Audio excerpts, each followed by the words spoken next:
In my experience now, looking back in hindsight, I really, really, really, really enjoyed the startup challenges, I think, more than any other job I've done in my career. Hey, and welcome to the Change Leaders Playbook, bringing you all things delivery leadership in a podcast. I'm Cliff, an experienced delivery leader and your host. Today, I'm joined by Ian Herbert, who's a very experienced change manager for over 25 years and is now enjoying semi-retirement and indulging in his podcasting hobby, all related to his favourite football soccer team. I'll tell you a bit more about that in a moment. Now, I've had the pleasure of working with Ian in a former life, and I'm very excited to have this conversation with him. So, hello, Ian. How you doing? Hi, Cliff. Tremendous pleasure to be on the podcast. Really looking forward to this. As you say, we've worked with each other in the past, so it'd be interesting to see how our divergent paths have sort of like influenced our thoughts. So yeah, looking forward to this. Fabulous. So, right, Ian, it's been a while since we've spoken. I know you're all about Blackburn Rovers. You're into podcasting as well, and I have to say, you certainly have the voice for it and the charisma for it. So I'm sure I've got a lot to learn from you all about that too. But let's start with you just telling us about your journey. How did you get to the experience you have with projects, with programs, and one of the highlights of that? There's a very an infamous, I think, social media meme, isn't there, based around the Withnell and I film, which is, we appear to have gone on holiday by accident. I became a change manager pretty much in the same way, totally by accident. Whether you consider it to be in the right place at the right time or the wrong place at the right time, I'm not entirely sure. But the situation was that I was in a subsidiary of what was then Midland Bank, because it was prior to the HSBC takeover. There's a massive systems implementation which was going wrong. And because I worked there for a long time and I knew a lot of people and I'd done a lot of different jobs in the organisation, I kind of had a good holistic overview. And little did I know, but then I just started my change management career. So I became a program manager entirely by accident, and took over what was an ailing project and learnt so much so quickly by the seat of my pants, and thought, well, I quite like this. I'd like to do more of this. So that's really how it started. But I think it's interesting that he saw the desirable characteristics of that role as being, a lot of people, you've got a good network, and you've done a lot of different kinds of jobs in the organisation, so your perspective is quite broad, and that's something that I've carried with me since then. Fabulous. So yeah, I certainly can attest to your perspective being broad, your opinions being broad, and your ability to listen to people and act on it being quite adept as well. So yeah, that's very good. Now, another question: what do you do now, and what's your passion right now? Yeah, well, my passion has kind of always been sport. There was a period when I was in the sixth form at school. An old boy of my school is a chap called Russell Harty, who, for viewers and readers, listeners of a certain age, will remember him from being on TV, on ITV, and he had some chat shows, I think on the BBC as well. And he did that thing where you come back to your old school, you give a talk to the sixth form, and he was talking about careers in broadcasting. And there's a little light bulb went on above my head. I thought, I quite fancy that. And then I never took it any further, and I got a sponsorship from Midland Bank to do a banking degree. And so, you turn left and your career follows a certain path. But I think as I got older, I wanted to indulge this creative side. And so being in the status that I would say is semi-retirement, it's given me the ability to do that. And I own a fifth. There's a group of five of us that own a company called Northern Horde Limited, which owns and operates a website called brfcs.com. And brfcs.com is kind of like a repository for a lot of fan-based articles, statistics, nostalgia. There's a forum on there, and we host a podcast called 4,000 Holes. I've got with me a copy here of the fanzine, 4,000 Holes as well. So fanzines are making a bit of a comeback. The young people of today don't know what reading something on paper looks like, and they try to pinch and zoom out on paper. It's hilarious to see. So we do all of that sort of good stuff. And it's a really, really powerful mix of people and different skills that's come together, almost by accident. So it's serendipitous in that respect. But I was listening to an interview with Frank Skinner earlier this week, and he was talking about blokes of a certain age that buy guitar shops not for financial return, but because they love guitars and they love the idea of being surrounded by guitars all day and talking to people who come into the shop about guitars.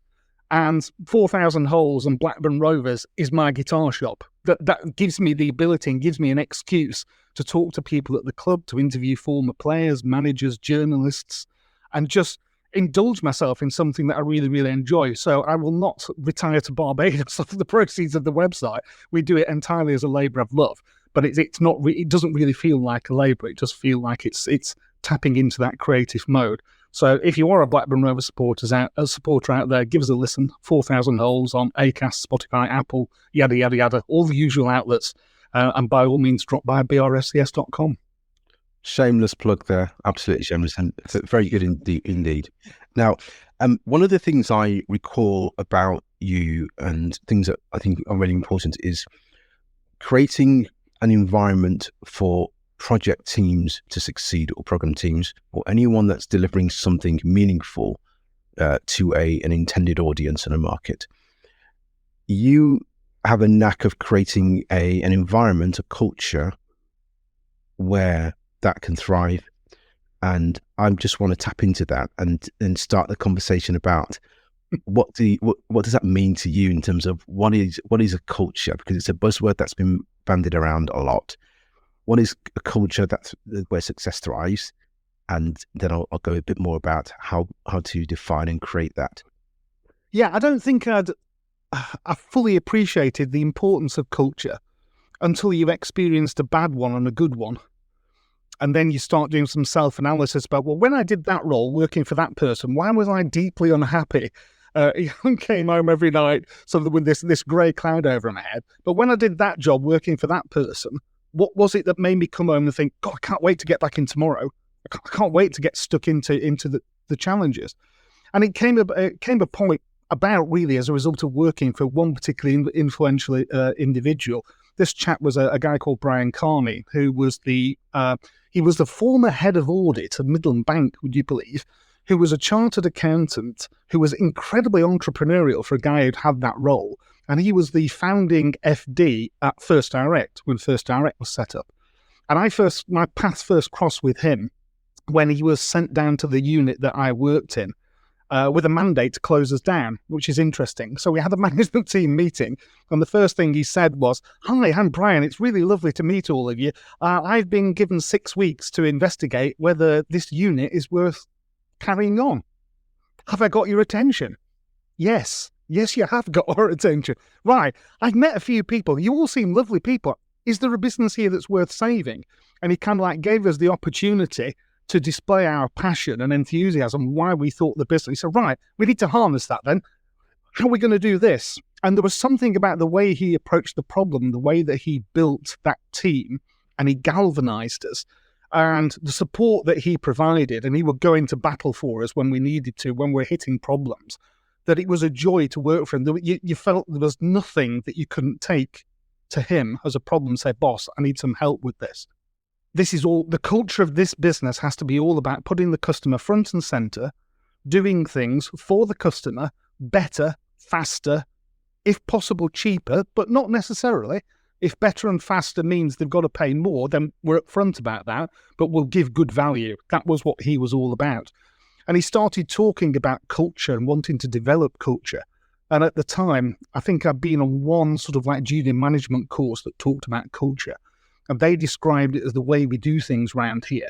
And since then, I've seen a couple of other definitions, which I really, really like, on LinkedIn, funnily enough, which is culture is how you feel about your job on a Sunday night.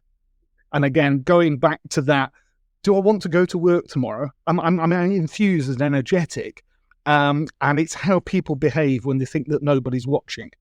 So the real authentic person. So I've worked for some people in my career who were brilliant in public at espousing this vision. But then when it came down to actual practicalities, you didn't get that support that you needed from them. And they talked a great game, but they didn't deliver. Brian absolutely did. And I think there was a little light bulb, well, I don't know, there's a massive light bulb moment at that point that made me think, this guy's different. Not worked for anybody like this before. And it was really, really fascinating to see how he put culture front and center. But that came from his First Direct ethos. because they were having to be radically different in that marketplace. They had to deliver something that the HSBC branch network couldn't do. And so they had a clean slate and was able to create that from scratch.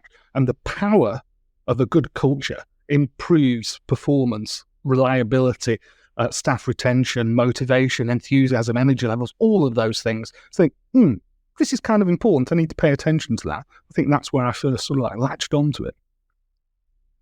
Great response. Quite insightful as well. What do you think he did differently in terms of how he enabled people, you and others, to actually latch onto his vision and buy into that culture? It starts. Sorry, go on. No, you go ahead. I say it starts at the top, because I think the leader, who is the focal point of that organisation, sets the tone. Leaders cast a long shadow, all of that sort of good stuff. I say he came in HSBC, and we had that initial meeting, and wow, this guy's different. I've never met anybody like this before. And then when we went to, it was Derbyshire Building Society, actually, we were setting up a specialist lending subsidiary there to try and tap into some of the niche markets that the main clearers wouldn't do in the corporate and commercial world. And it was about getting the team together, articulating the vision, being absolutely crystal clear about what we were going to do, but asking for how we were going to do it.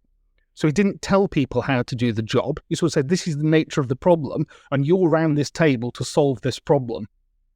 And it would provoke a very, very positive debate and discussion around the table. We would articulate lots and lots of different options and alternatives.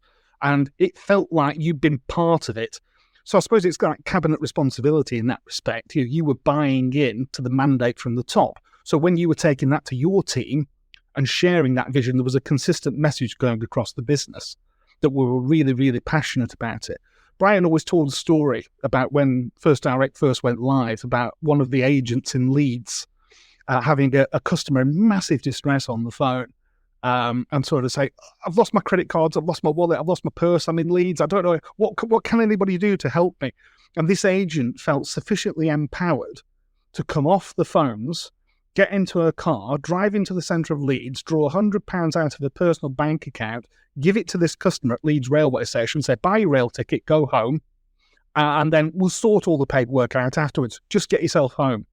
And when she went back and explained to her boss what she'd done, absolutely fantastic, and she was nominated for sort of like all the employee award recognition schemes.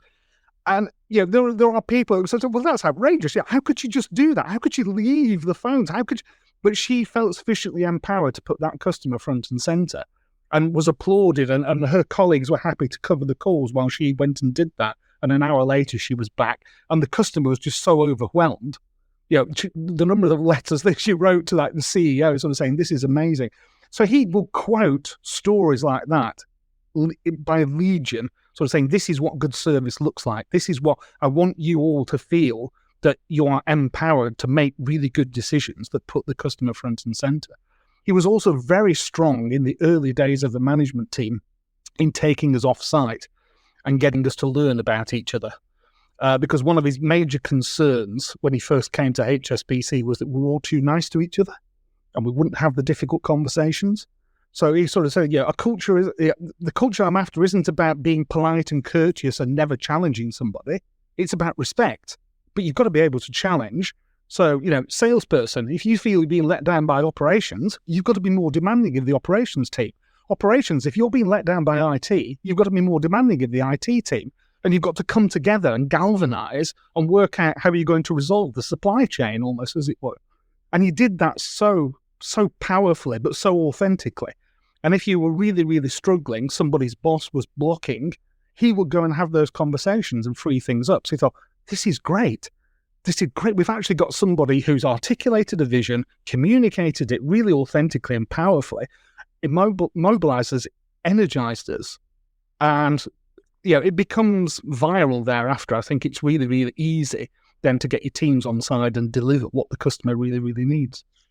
Yeah, great shot of leadership from what I can see and hear there.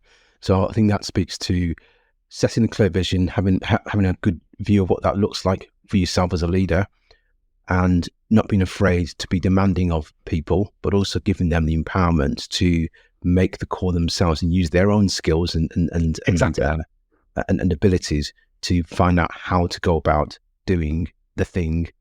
And there's, of course, customer centricity at the heart of all of that. He was absolutely evangelical about that. As far as he was concerned, that was how we were going to differentiate ourselves. So it's kind of like, if you get this wrong, guys, all bets are off. So, let's have that as a mantra front and center. So everything that we did was predicated on that. It was incredibly powerful. Great stuff. So what about, you've worked in startups and you've worked in very large organizations that have a lot of history and potentially a lot of complexities. So are there differences in setting up a winning culture in those types of businesses? And more to the point, are there benefits on either side where if you converge the two, you've got an even better formula? Yeah, I mean, there's pros and cons of each. I flip-flopped during my career. I did a contractor role for about 10 to 12 years, and I flip-flopped between large and small organizations. And what I found was that was, again, an incredibly energizing an appealing role, because you were able to take lessons from one to the next and sort of like synthesize all the ideas that you'd seen together to make something powerful, and you were able to get to a solution much, much quicker. Large organizations these days, I found as I got older and moved through my career, it became more about lowest common denominator management. So it became about, here is a procedures manual, here is a process, and thou shalt follow the process, with very little room for initiative, because it was about getting, dare I say it, relatively inexperienced people, therefore relatively cheap people, able to do work, but putting constraints around them to stop them doing something really, really bad. So yeah, we'll create a process and we'll put some checkpoints in. You have to go to this committee for sign off, and you have to go to that person for approval, and you can't go beyond that without those. So that's very rigid, very dogmatic. And in a large organization that's trying to do lots and lots of things across lots and lots of territories, I can see the advantages of that. But as always, there are exceptions that you need to be able to accommodate. So the problem with that kind of approach is it's not remotely entrepreneurial. So if you're trying to introduce something that's really brand spanking new, a new product, or putting a new service out there to customers in a particular sector, it doesn't lend itself to fast-moving decisions and getting to market quickly. The flip side of that was, particularly when I was at Salt, at Derbyshire, say this specialist lender, was we had a completely free rein. So we were told, right, we need to be at this size with this size of balance sheet, generating this income at this margin, this fee income by this point in time. And so it was about go and investigate what the art of the possible is. So it was fantastic to be able to do that research and feel that all things were possible. When you set out on day one, there was nothing that was off the table. And then gradually, you whittled it down into something that was a meaningful proposition that you could then all agree to work on. And what I found about that was, because of the flexibility, there was no change management manual. It was, you've been a change manager for like 10 years. You know what you're doing. You've got to make it happen. This is how much money we've got to spend. So don't spend more than that. We can't employ more than this number of people. So don't do that. Think creatively. Go away and find out how we can do things. And so one of the solutions that we brought into Salt was we didn't buy a loan administration system. We effectively leased one that was turnover related. So I negotiated with the supplier. I said, look, we can't afford to buy this thing outright. We don't really want 200-seat licenses. We're probably only going to have 10 or 15 people using this for 12 months. And they sort of said, well, I'll tell you what, we've got faith in you and your ability to grow. Let's do a turnover-related deal. And so that was ideal for us. We knew exactly how much of our margin would be given out to running that system. Now, a decision like that in a large global bank, I'd dread to think how many committees you would have to go to and how many people you would have to try and persuade of the efficacy of your argument. How we arrived at that conclusion, there was 6 people around a table in a meeting room going, right, what could we do? We could do this, right, pros and cons. 10 minutes, here's some post-its, put some pros and cons on, let's have a discussion. So the speed of it and then the collective buy-in that you got was really, really energizing. The downside of a small company is you then can't walk out of that meeting room and delegate all the work to all the different departments. It's frustrating from the perspective that you don't have the resource pools that you do in large companies, but it's tremendously energizing when you can get the decision makers. They're there, you're shouting across the office. Guys, go, come on, we're just 5 minutes. Yeah, we just need to sort this out. And the number of stand-ups, I didn't realize they were called stand-ups at that point in time, but that's what we had. We just continually had stand-ups because the office was laid out in such a way that we could just sort of like gather around a pod. We had a wall at one end of the room that was a whiteboard, 100% whiteboard, and at the other end of the office was a 100% blackboard. So depending on whether you wanted chalk dust over your suit or whether you wanted marker pen on the edge, would determine which of these boards. But we're constantly writing and capturing ideas and thoughts and observations. And you'd sleep on it and you'd go in the next day and you'd write something else up. And then when people came in and said, what do you think about that? And people would pick a marker up and, yeah, I like that. Or what if we did this? Or what if the process, and so on and so on and so on. Things that are really, really difficult to do in large organizations. So there's pros and cons of each. I think the secret in a large organization to synthesizing all of that is, okay, cater for the lowest common denominator for 80% of your stuff. But if you've got something that's really entrepreneurial that you need to sort out, you kind of need a different process flow that you can follow. Yeah, that makes great sense.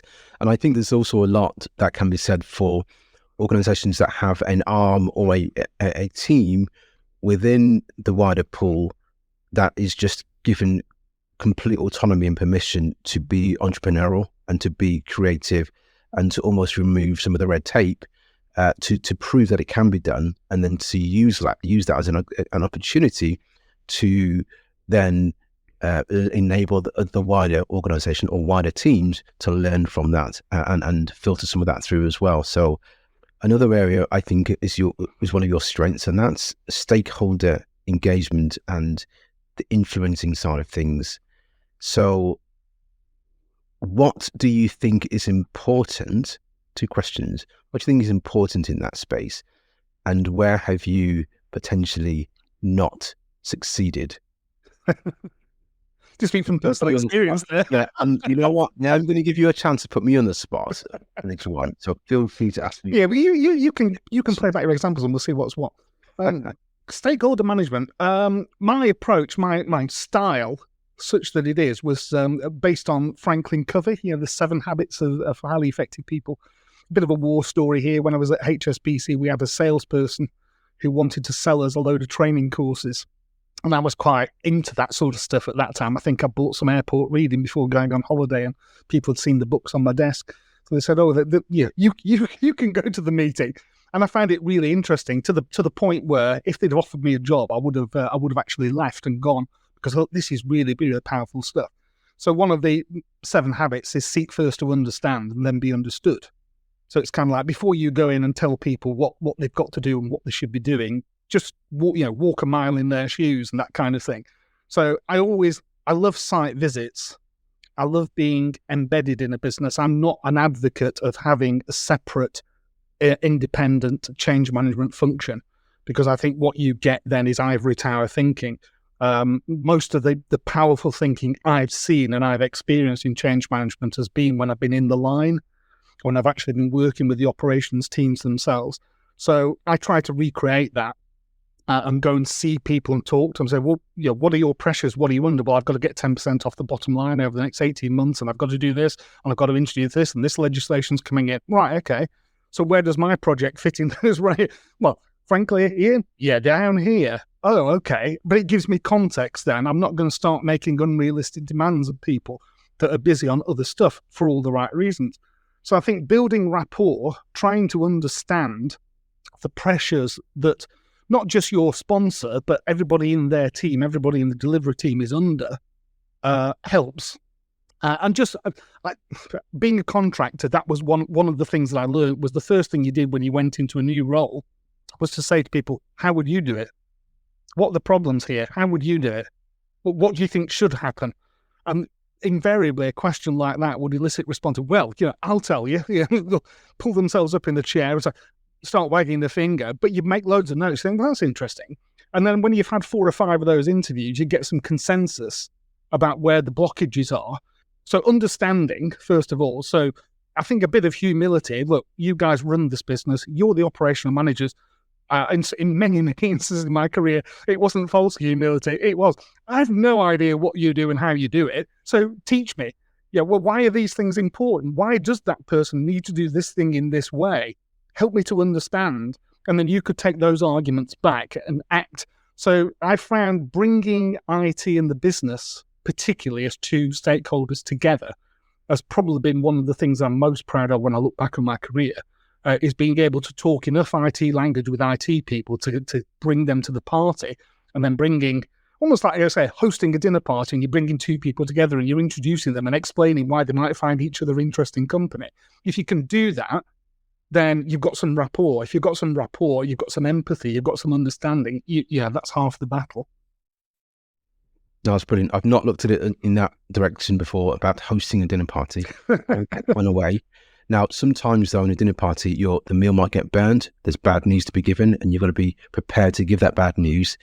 So you have got to have some equity with those stakeholders or dinner party guests, so to speak. How would you do that? I think being as open and as honest as you can, as early as you possibly can.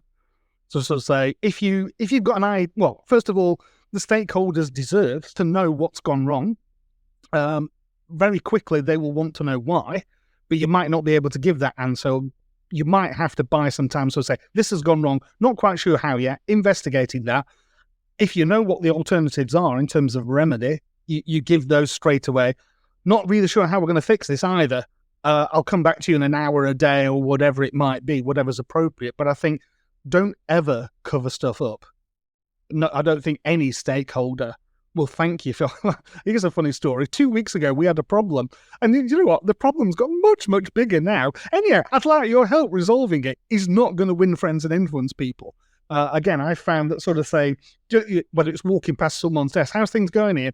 Well, could be better, but I need to find out something and I'll come back and tell you. Or could be better, this has just happened. Why? Well, this has happened and that caused... Yeah, I know, it shouldn't. It has. Leave it with me for the minute. I'll come back, and so on and so on. So it's about updating and reporting when you say you are going to. I think that's absolutely crucial. So that builds credibility again. I'll come back to you tomorrow morning at 10 o'clock. I'll give you an update at midday, however important the situation is. And then if you've galvanized your team and you've got some creative solutions, so saying, well, there's 3 options here. One is quick and very expensive, one is slow, very cheap, and there's a mid-range option. I've talked to your guys and they're recommending the mid-range option. It looks and feels like this. It will have these impacts and implications. Do you want to go through all 3 or... let's and so on and so on and so on and try and work to that collective solution. So that's how I've usually done it. There are some people who I think were much more progressive in their thinking and their approach and the style. I think it's very much in modern days is give me the chance to help you to solve the problem. And I responded and reacted far more to those kinds of folks. So I do find it difficult, or I didn't latterly because I basically just told it as I saw it. But in my early days, when you're worried about the grade that you're going to get, your performance review, and what impact that might have on your bonus and promotion opportunities, you don't want to give bad news up the way because that. And now looking back on it now, if I could get some 30-year-olds in a room, I'd sort of say, ignore all of that. That's really, really awful. Here's what you should do. Mark yourself out as being somebody who's sufficiently knowledgeable and confident about what you're doing and how you're doing it to be able to have those difficult conversations, because that will give you credibility. It will give you a chance to put right what has gone wrong. Brilliant. So I was going to lead on to a question around what would you say to somebody starting out in their career in change, in delivering really meaningful products? What would you say to them in terms of how to succeed at winning over people and getting them to actually deliver as a team? What's something you'd say to them that you wish you knew yourself? A good starting point would be the 7 Habits of Highly Effective People. I think that was a tome that resonated with me because it gave me a different way of thinking. I mean, it's a bit old hat now because what is it, 40 or maybe even 50 years it's been in print, but like so many good ideas, they stand the test of time. I used to have a little desk calendar that was 7 Habits of Highly Effective People. And the idea was there were a certain number of index cards, and you brought one to the front every morning, and it just reminded you. But that was in the days when you had your own desk and you had some drawers, you see, and you could put things in the drawers. So when you're hot desk, you're not going to carry stuff like that around with you. But I'm sure there are electronic ways of getting those prompts every day. So like, some people learn a new word every day or do Duolingo streaks and things like that. And I found I kept reading these, and some of them would be, oh, crikey, I'd forgotten about that. Yeah, of course. Yeah, I need to do that more. And just acted as nice refreshers. People buy from people. So customers, you as a consumer, you're far more likely to buy from someone in a shop who's helpful, knowledgeable, flexible, and all the rest of it than you are someone who goes, yeah, what can I do for you? The same holds internally. So if you need to build a supply chain, a service chain to deliver something, they're far more likely to do it if you get on with them. You don't necessarily have to like them, but just get a solid professional relationship, understand each other, empathize with each other, try and bring the commonalities together. Well, if you do that for me, that helps me do this for you. Try and look for those win-win situations. So I think building rapport with people outside of the project team is absolutely crucial. Be true to yourself, be authentic, deliver what you promise to deliver, and that will build credibility. In terms of galvanizing the team, well, that's not just a change dynamic thing. It's any team, really. It's about getting to know your team. Try to understand what makes them tick. Why do they come to work? What do they want out of this? What would a good day at work be for you? Because for that person, it might be, well, I'm here 9 to 5. I'm not interested in any extra responsibility. I'll do a good job while I'm here, but don't give me any of these development opportunities. I'm not interested. You might have a bright young thing that's rabidly ambitious and wants to get on, and you can really test them and give them extra stuff to do. But you've got to have those conversations. You really do. I think when I first became a line manager, I didn't really appreciate it. Well, I know I didn't appreciate that. I once went on a course, which part of it was getting some 360-degree feedback. And this was one of my key milestones in my career. Was my line manager sort of said, safe pair of hands, unspectacular, will never do anything radical. My peers, great bloke to be around, love him, fantastic. My team, he's a tyrant. And this was like, oh, right. And the way that the feedback was collected was, of course, give specific examples. Oh, I do that. Oh, I did that. Oh, I said that. Oh, crikey. And I realised that I wasn't impressing people above me. The people that worked with me thought I was a great guy to go out for a pint with, but would never think of bringing me into something interesting. And my team hated me. So I got a lot of things to work on. And that was really, really helpful in terms of changing it. So when I came back from that course and I got the feel, I was like, okay, we need to do things differently. And by we, I mean I. Right, here's what I'm going to do, da-da-da-da-da. And from then on, I enjoyed my work so much more because my team responded and reacted, and I could give them stuff, and they knew they had my confidence. My peers saw, oh, Ian suddenly put his head above the parapet. What's going on here then? And my boss would go, oh, yeah, you did that thing. Oh, I didn't know that was you. Yeah, that's me. Oh, wow, that's really good. Do more of that and stuff like that. So I would say to any young person, well, any person, age doesn't necessarily need to come into it. You've got to be authentic. You've got to bring your whole self to work is the cliche, isn't it? But yeah, that's the package, good and bad. But be open with people, give people a chance to help you, and then you help others, and it will galvanize a very, very powerful dynamic very quickly, in my experience. Excellent. And I like the bit about feedback as well. That's a whole topic on its own, really, about listening to feedback, taking feedback, and taking action, which is clearly what you did. And look where you are now. Unemployed. I mean, retired. Semi-retired. And living the dream with your favourite football club. Something like that, yes. Yeah, indeed. So I'm going to wrap up soon, but I'm very keen to ask you about startups and startup culture, because I've always thought, I have for many years, that a project or a program or a continuous initiative that's delivering something really, really game-changing. What do you think? And if you sort of agree, what are the tips that you would give, or maybe the one big thing that you'd say that we could incorporate in our initiatives that have an element of startup culture? Well, the key thing about a startup is, of course, you've got a finite amount of money usually from your investors and they expect a return. So you've got to be, the financial dynamic has got to be front and centre. So whilst you can have all these wonderful cultural initiatives, there's still a hard-nosed economic reality. You've got to make some money quickly, otherwise the startup won't subsist. So I think the thing about a startup culture is it is entrepreneurial and everything is fair game if it moves you towards that goal and gets you to your next funding milestone or whatever. So we made some very pragmatic decisions when we started Salt that weren't going to be enduring business lines, but it brought us some revenue and some income, which helped to cover the costs of the startup. So therefore, you've almost like given yourself another 6 months or another 12 months or whatever. So keep that front and centre, but all the other good stuff that we've talked about earlier in the conversation, still in terms of interpersonal relationships, still I think holds good. We touched on it earlier in the conversation about in large organisations strangling entrepreneurship, and I think that's the biggest challenge that they've got, because there's a lot of banks with legacy infrastructure that simply cannot move at the pace that's needed. So they need to think outside the box. And if you're working in an organisation like that and you've got a really, really entrepreneurial activity, you need tremendous resilience to keep going at it, because it will not be easy. It will not be easy at all to get through those administrative and bureaucratic and procedural hurdles that you've got to get through.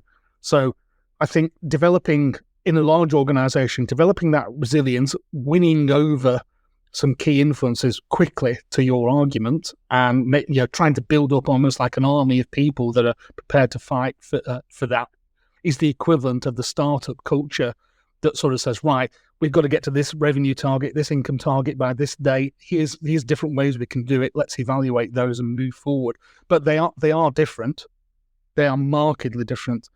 In my experience now, looking back in hindsight, I really, really, really, really enjoyed the startup challenges. I think more than any other job I've done in my career. It was a truly unique opportunity, and I'm so grateful that I took it, because it was a bit of a risk at the time, frankly. But looking back now, wow, that was so influential in how I think and how I act and what I do and how I do it. So if anybody listening to this has the opportunity, financially, it makes sense for you. I think it's a really good development opportunity. Excellent. Now, you'll be pleased to know, Ian, thanks for that. You'll be pleased to know it's now your turn to ask me one very difficult question. Anything you've been burning to ask for a long, long time. Now's the time. So what would you do differently, let's say 10 years ago, based on the knowledge that you have today? What would you tell the Cliff of 10 years ago? Don't do that. Do more of this. What would it be? Interesting. So probably more than one thing, but certainly one thing I would say to my younger self would be to spend more time building relationships. I spent a lot of time in my earlier career focusing on accreditations and obviously building knowledge, which was very valuable, but not enough time building relationships. And so I think I suffered in things like building a network, learning from other people's day-to-day activities, and not just what I thought was right because the lessons that I learned from a course told me so. And then, of course, building enough relationships so that if and when things go wrong, I'm able to have more meaningful, sensible conversations with people that I'm working with, and able to sleep at night a bit better. So yeah, that's definitely one thing that I would really say to my former self, my younger self, for sure. The other thing I would say is enjoy it. I don't think I enjoyed a few years earlier on in my career as much as I wanted to, because I worried too much unnecessarily. There are so many high stakes things that happens when you're working in change, when you're working in delivery, absolutely. But actually, if you've got the right mentality that you want to succeed and you want the team around you and with you to succeed, then there's always a way around it. And it's definitely not worth losing sleep over. And I probably lost too much sleep over things I shouldn't have done. And now I'm realizing it wasn't worth it. There are a few times in life where age is an advantage, but age brackets experience is definitely one of those, because when you're facing the same problem for the third or fourth time, you think, well, I've overcome this 3 or 4 times previously. This is just the 5th time. But the very first time you're facing it, it's, oh no, the sky's falling in. What am I going to do? But you can, a bit of grey hair sometimes in a room can bring wisdom to bear. And there are projects that I worked on in my 30s and 40s where when you got somebody, a voice like that in the room, whatever role they are, so well, hang on a minute, it's not as bad as that, is it? Yeah, we can do this, we can do that. Oh, right. No, it isn't as bad as that, is it? Thank goodness for that. It's if you haven't got that voice in the room. So I think being that voice in the room and that soothing balm that you can sort of bring and smooth over the project team is incredibly helpful. Yes, absolutely. Thanks. Now, Ian, unfortunately, we're out of time. So with that, I'd like to say thank you very much for tuning in. You can catch Ian. I'll give you all the details about how to catch Ian, and you can also contact me via our newsletter. Just log into changeleadersplaybook.com and you'll get everything you need there. And other than that, stay tuned. I'll see you in the next episode. Bye for now.